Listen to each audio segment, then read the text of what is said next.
Глава республики Махмуд Али Калиматов подписал указ о назначениях в правительстве Ингушетии и региональных ведомствах.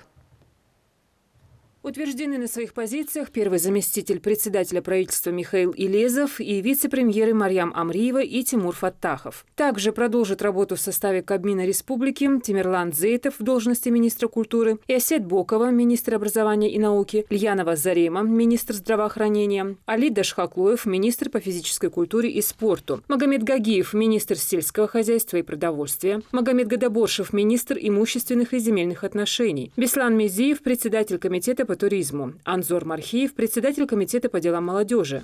Министерство строительства и жилищно-коммунального хозяйства региона возглавил Микаил Балахоев. Министерство труда, занятости и социального развития Хаджибекар Муталиев, занимавший до этого должность заместителя руководителя ведомства. Исполняющим обязанности министра по внешним связям, национальной политике, печати и информации назначен Руслан Волков. Продолжит исполнять обязанности министра промышленности и цифрового развития Муса Аплиев. Также распоряжением главы республики исполнение обязанностей министра природных ресурсов и экологии Ингушетии возложено на Мухарбека Пугоева. Кроме того, должность начальника республиканского управления по обеспечению деятельности по защите населения и территории чрезвычайных ситуаций закреплена за Ибрагимом Ганижевым. Муса Гагиев – начальник инспекции строительного и жилищного надзора Республики Ингушетия. Багаудин Муцольгов – начальник управления по организации деятельности мировых судей.